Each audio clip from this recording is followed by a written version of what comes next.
Hello बच्चों, मैं शशि चंद्रा आप सभी का स्वागत करती हूँ आपके अपने YouTube channel study with Chandra Shashi में। तो प्यारे बच्चों, कैसे हैं आप सभी? आशा करती हूँ आप सभी अच्छे और स्वस्थ होंगे। तो बच्चों, यहाँ हम करेंगे आज चैप्टर 4 अध्याय 4 क्या लंबा क्या छोटा। ये जो है क्या लंबा ये क्या छोटा, आपकी जो तीसरी कक्षा की गणित की किताब है गणित का जादू, उसका पाठ है पाठ 4। तो आज हम उसको करेंगे और समझेंगे। तो चलिए शुरू करने से पहले बच्चों, यदि आप मेरे चैनल पर पहली बार आए हैं तो चैनल को सब्सक्राइब कर लें और बेल आइकन को भी दबा लें, जिससे आगे आने वाली वीडियो का आपको टाइम से नोटिफिकेशन मिल सके। और वीडियो को लाइक और शेयर भी कर दिया करें। तो चलिए करते हैं। पहला जो है देखते हैं क्या दे रखा है, क्या लंबा क्या छोटा। गिबली और चीनी के दाने। गिबली कहाँ है? गिबली ये रही और चीनी के दाने ये रहे। ठीक है, गिबली चींटी को दानों तक पहुंचना है, वह सबसे छोटे रास्ते से पहुंचना चाहती है। क्या तुम बता सकते हो कि सबसे छोटा रास्ता कौन सा होगा? तो आप क्या करेंगे? देखो, रास्ता का, रास्ता खा, रास्ता गा और एक है रास्ता घा। तो आप क्या करेंगे बच्चों? देखो, यहाँ पर आप सबसे पहले जो है सबसे पहले क्या करेंगे, फुट्टा लेंगे। फुट्टे से ये लंबाई नापेंगे, फिर ये नापेंगे, फिर ये नापेंगे और ये नापेंगे। ठीक है, फिर उसकी लंबाई आप यहाँ लिखेंगे। फिर उसके बाद फुट्टे से ये लंबाई नापेंगे, ये नापेंगे, ये नापेंगे, फिर ये नापेंगे। दूसरा कलर ले लेती हूँ मैं, कहीं आप कंफ्यूज हो जाओ। फिर उसकी लंबाई यहाँ लिखेंगे। फिर इस वाले रास्ते की लंबाई आप यहाँ लिखेंगे। फिर इस वाले रास्ते की लंबाई आप यहाँ लिखेंगे और देखेंगे सबसे कम लंबाई कौन से रास्ते की है। जिस रास्ते की सबसे कम लंबाई होगी उस रास्ते को आप क्या करेंगे, कहेंगे कि यहाँ से गिबली आसानी से जल्दी पहुँच सकती है। तो वो रास्ता कौन सा होगा बच्चों? वो होगा खा रास्ता। कौन सा होगा? रास्ता खा से खरगोश वाला। ये वाला रास्ता सबसे छोटा होगा का रास्ता में से, खा, गा और घा रास्ता में से। ठीक है, आगे देखो, क्या तुम एक ऐसा रास्ता बना सकते हो जो इन सबसे छोटा हो? उस रास्ते की लंबाई क्या है? तो आपको क्या करना है, यहाँ देखो, सबसे छोटा रास्ता आपको बताना है। तो आप क्या करेंगे, सीधा यहाँ तक पहुँच जाएंगे और फिर क्या करेंगे, इस रास्ते को आपको फुट्टे से नापना है। किससे नापना है? फुट्टे से। और यहाँ पर लिखना है। कहाँ पर लिखना है? यहाँ लिखना है।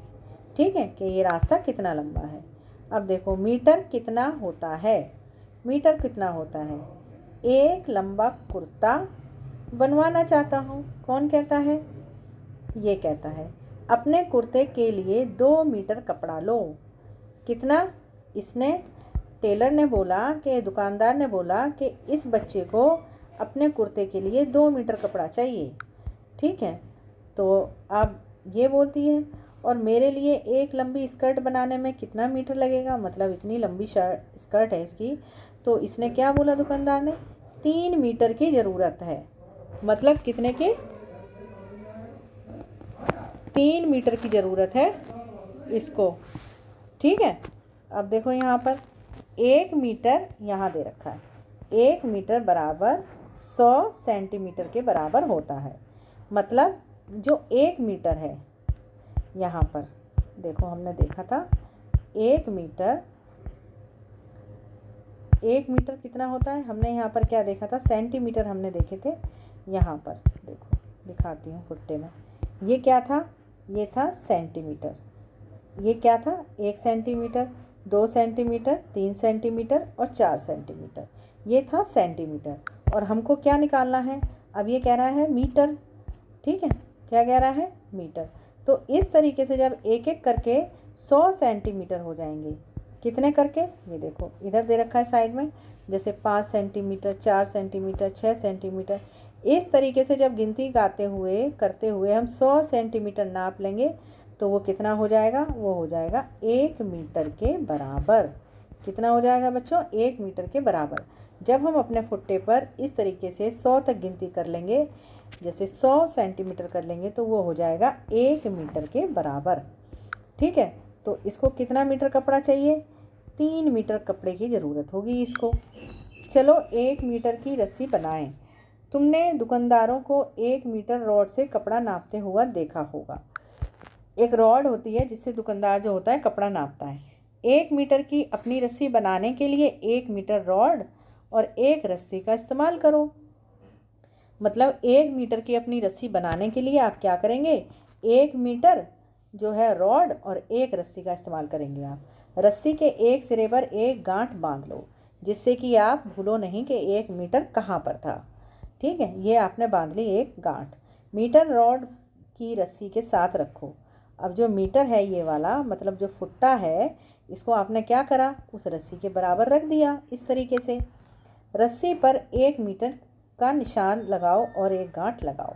अब देखो, इसने 1 मीटर रस्सी पे एक तो निशान इधर लगाया है और एक इधर, मतलब दोनों तरफ रस्सी पे उसने गांठ बांध दी। ठीक, अब इन दो गांठों के बीच की लंबाई 1 मीटर हुई। कितनी हुई, 1 मीटर। यह हुई तुम्हारी मीटर की रस्सी। मतलब अब तुमने क्या करा, एक रस्सी को आपने कितना नाप लिया, 1 मीटर।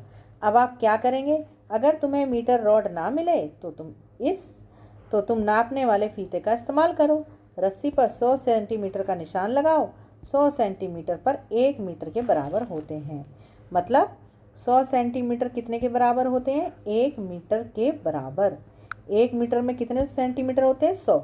जैसे कि ये है ना, 19, 20, 21, 22, 23, 24, आप इस तरीके से जब नापते चले जाएंगे 100 तक, तो वो पूरा 1 मीटर बन जाएगा। अंदाज़ा लगाओ और जांचो। कुछ ऐसी चीज़ें ढूंढो जो कि 1 मीटर लंबी दिखती हों। ठीक है, तो कुछ ऐसी चीज़ें छांटो, ढूंढो। मीटर वाली रस्सी का इस्तेमाल करके बताओ कि इनमें से कौन सी चीज़ 1 मीटर से ज़्यादा लंबी है। तो 1 मीटर से ज़्यादा लंबी क्या हो सकती है, आप अंदाज़ा लगा करके बताओगे। ठीक है, आपके घर में जैसे कपड़े होते हैं, तौलिया होती है, इस तरीके से आप उसको नाप सकते हो तौलिया को वो 1 मीटर है या 1 मीटर से ज़्यादा है। ठीक है, चीज़ों के नाम, 1 मीटर से ज़्यादा और 1 मीटर से कम। तो मेज़ की लंबाई कितनी होगी, 1 मीटर से ज़्यादा होगी, और मेज़ की चौड़ाई 1 मीटर से कम होगी। और दरवाजे की चौड़ाई क्या होगी, 1 मीटर से कम होगी, और दरवाजे की लंबाई 1 मीटर से ज़्यादा होगी, क्योंकि लंबा ज़्यादा होता है दरवाज़ा। इस तरीके से होता है ना दरवाज़ा, ठीक है, इस तरीके से होता है, और इस तरीके से होता है चौड़ा। तो अब देखो इसमें क्या देखेंगे, जो ये चौड़ाई है ये कम है और लंबाई ज़्यादा है। ठीक है, तो अब देखो गतिविधि 2। कक्षा 3 के कुछ बच्चों ने 1 मीटर का निशान अपनी कक्षा की दीवार पर बनाया था। देखो ये बना रखा है निशान। तुम भी अपनी कक्षा की दीवार पर 1 मीटर का निशान बना सकते हो। अब अपने अपने दोस्तों की लंबाइयों का एक चार्ट बनाओ।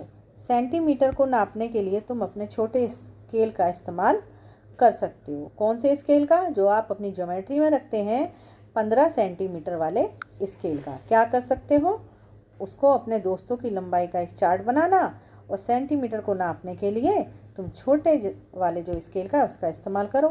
तो 1 मीटर से लंबा, छोटा या बराबर। शंभू कितना है, 1 मीटर से लंबा है। ठीक है, 1 मीटर से कितने सेंटीमीटर कम या ज़्यादा है, 4 सेंटीमीटर कम या 4 सेंटीमीटर ज़्यादा। तो आप क्या करेंगे भाई, इसके लिए तो आपको काम करना पड़ेगा। जब आप 1 मीटर का अपना फीता बनाओगे, उसको तैयार करोगे, तो आपकी क्लास के जो बच्चे हैं उनको नाप के देखना कि उस 1 मीटर के फीते के बराबर बच्चे लंबे हैं या छोटे हैं, या अपनी दीवार पर, क्लास की दीवार पर एक निशान लगा लेना। ठीक है, अरे वाह, मैं 1 मीटर से 4 सेंटीमीटर ज़्यादा हूँ। ठीक है, मैं भी देखूँ कि क्या मैं 1 मीटर से ज़्यादा लंबी हूँ। तो जब आप अपनी क्लास की एक दीवार पर निशान लगा लेंगे, तो आप उससे दीवार से चिपक करके अपने आप को नाप सकते हैं। सेंटीमीटर या मीटर, इनमें से किसकी लंबाई सेंटीमीटर में होगी और किसकी लंबाई मीटर में होगी। कंप्यूटर स्क्रीन की चौड़ाई किस में होगी, सेंटीमीटर में होगी। ठीक है, हिंदी में लिखेंगे सेंटीमीटर,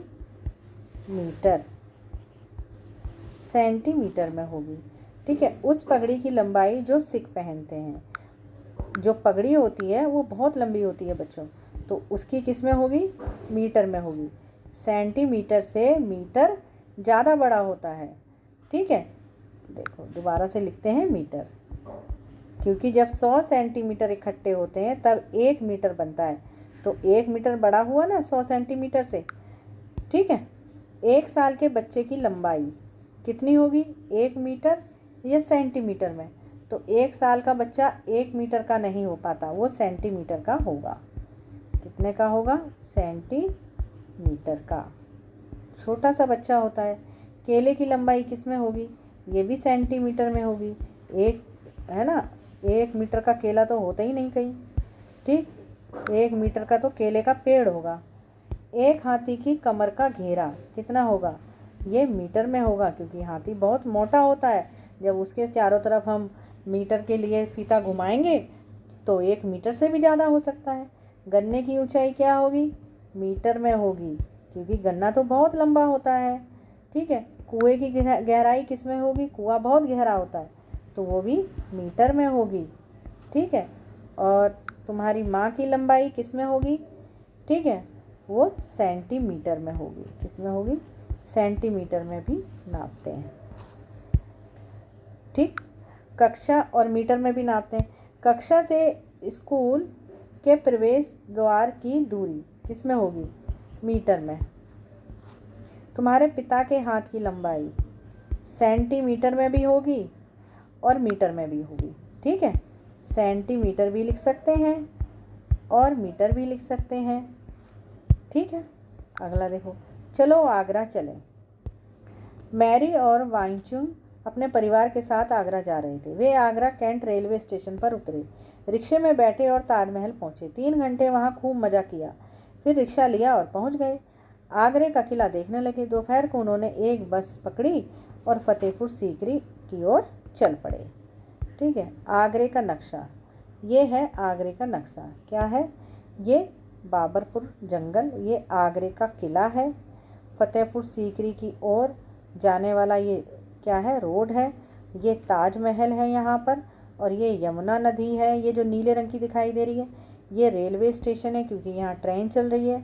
और ये ताजमहल का मतलब ताज का जंगल है। अब देखो इन जगहों की दूरियों, इन जगहों के बीच की दूरियों को देखो, ठीक है। क्या देखना है, देखो यहाँ कह रहा है आगरा कैंट रेलवे स्टेशन से 5 किलोमीटर दूर है। मतलब आगरा कैंट, ठीक है, क्या है, कहाँ से, आगरा किला रेलवे स्टेशन से, ठीक है। तो आगरा कैंट और रेलवे स्टेशन से ताजमहल 5 किलोमीटर दूर है। देखो ये रहा ताजमहल, ठीक है, और ये रहा रेलवे स्टेशन जहाँ ट्रेन है। फिर देखो ताजमहल से आगरा किला 2 किलोमीटर दूर है। ताजमहल से आगरा किला, ये रहा ताजमहल और ये रहा आगरा किला, तो कितना है, 2 किलोमीटर दूर है ये, ठीक। आगे देखो आगरा किला से फतेहपुर सीकरी 40 किलोमीटर दूर है।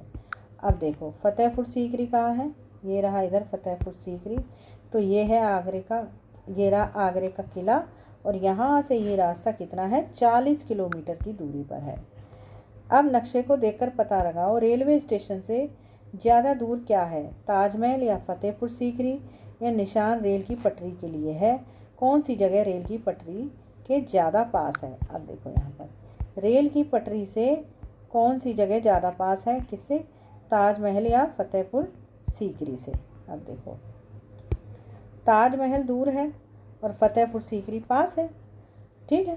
तो क्या होगा, ताजमहल तो दूर है और फतेहपुर सीकरी जो है वो पास में है। कौन सी जगह रेल की पटरी से ज़्यादा पास है, फतेहपुर सीकरी। तो यहाँ लिखेंगे फतेहपुर सीकरी। फिर है बाबरपुर जंगल या ताज का जंगल। तो बताओ रेल की पटरी से क्या पास है, बाबरपुर का जंगल या फिर क्या था, बाबरपुर जंगल या ताज जंगल। अब देखो रेल की पटरी जो है ये यहाँ से लेके यहाँ तक जा रही है। अब बताओ क्या है पास में, ये तो है ताज वाला जंगल और ये है बाबरपुर का जंगल। तो बाबरपुर का जो जंगल है वो रेल की पटरी से ज़्यादा नज़दीक है, ठीक। अब देखो और रेलवे स्टेशन से ज़्यादा दूर बोला था पहले, अब रेलवे की पटरी है वहाँ पर। फिर है आगरा का किला या ताजमहल यमुना नदी के ज़्यादा नज़दीक क्या है। तो आगरा का किला और ताजमहल रेल की पटरी से कितना दूर है। आगरा का किला, ये देखो ये रहा ताजमहल और ये रहा आगरा का किला, तो नज़दीक क्या है, आगरा का किला। फिर उसके बाद क्या रहा है कि यहाँ पर लिखेंगे आगरा का किला, यहाँ क्या लिखेंगे, आगरा का किला। ठीक है। फिर यमुना नदी के ज़्यादा नज़दीक क्या है, ताजमहल या रेलवे स्टेशन। तो देखो यमुना नदी कहाँ है, ये रही यमुना नदी जो नीली नीली जा रही है। तो देखो रेलवे स्टेशन यहाँ है और नदी कितनी दूर है, और ये रहा ताजमहल। तो क्या है इसके पास, ताजमहल है, तो यहाँ हम लिखेंगे ताजमहल।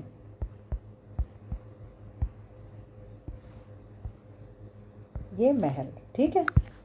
अब आगे सही लंबाई मिलाओ, अनुमान लगाओ कि इनमें से कौन सी चीज़ किस लंबाई के साथ सही बैठती, खींचकर मिलान करो। सही बैठती है तो आपको खींचकर मिलान करना है। तो देखो क्या क्या है इसमें, इस तरीके से इसको छोटा करो पहले, फिर पता। अब देखो हमें क्या करना है, ये जो इधर चीज़ें दे रखी हैं और इधर किलोमीटर मीटर दे रखा है और सेंटीमीटर, तो हमें क्या करना है, इनको सही तरीके से नापना है और इनको मैच करना है। तो एक केंचुए की लंबाई कितनी होगी, कम से कम ये होगी 10 सेंटीमीटर, और एक बच्चे की लंबाई कितनी होगी, 1 मीटर के बराबर होगी। अब अगला कलर लेते हैं जिससे कि मैच हो जाए आराम से। और एक अंगुली के नाखून की चौड़ाई कितनी होगी बच्चों, 1 सेंटीमीटर होगी। ठीक है, सेंटीमीटर। फिर है साड़ी की लंबाई कितनी होगी, साड़ी की लंबाई होगी 5 मीटर, इसको ऐसे करो, 5 मीटर होगी। ठीक है। फिर क्या है, घर से स्कूल की दूरी कितनी होगी, 2 किलोमीटर की होगी। ठीक है, तो ये हो गए मैच। ठीक। अब आगे देखो, आगे क्या है, किसकी पूंछ सबसे लंबी। यहाँ पर देखो किस किस की पूंछें दे रखी हैं, यहाँ देखो किसकी पूंछ सबसे लंबी। एक तो ये देखो बंदर की दे रखी है, फिर ये दे रखी है पिग की यानी सुअर की, और ये दे रखी है गाय की, और फिर हाथी की भी दे रखी होगी नीचे, ये रही हाथी की पूंछ। ठीक है। अब देखो सबसे लंबी किसकी है पूंछ, हाथी की देखो। ठीक है। फिर इसकी गाय की देखो, और इसकी पिग की देखो, और किसकी देखो, बंदर की, और इसकी देखो किसकी ज़्यादा लंबी है, बंदर की पूंछ ज़्यादा लंबी है। इस तस्वीर में दिखाए गए जानवरों के बीच एक मुकाबला हुआ, तय किया गया कि किस जानवर की पूंछ सबसे लंबी होगी, उसे इनाम मिलेगा। अब तुम्हें क्या लगता है कि इनमें से पहला इनाम किसको मिलेगा और दूसरा किसको, ज़रा अंदाज़ा लगाओ कि जो पूंछ सबसे लंबी है उसकी लंबाई क्या होगी। तो देखो सबसे पहले तो होगी गाय की पूंछ लंबी होगी भाई, सबसे पहला इनाम मिलेगा गाय को, फिर दूसरा इनाम मिलेगा बंदर को। ठीक है। फिर तीसरा इनाम मिलेगा हाथी को, फिर चौथा मिलेगा गिरगिट को, फिर पांचवा मिलेगा सुअर को। ठीक है। तो ये हो गया। और ये सांप है, ये तो भाई इसमें कंपटीशन में था ही नहीं, तो सबसे ज़्यादा क्या मेरी भी पूंछ है, सांप तो होता ही पूरा पूंछ की तरह ही है। ठीक है। तो बच्चों क्या हो गया, ये हो गया आपका चैप्टर ख़त्म। आशा करती हूँ आपको अच्छे से समझ में आया होगा। अगर आपको इसमें कोई दिक्कत हो तो आप मुझे कमेंट बॉक्स में ज़रूर लिखें, और अगर आपको वीडियो पसंद आई हो, समझ आई हो, तो वीडियो को लाइक और शेयर करना ना भूलें।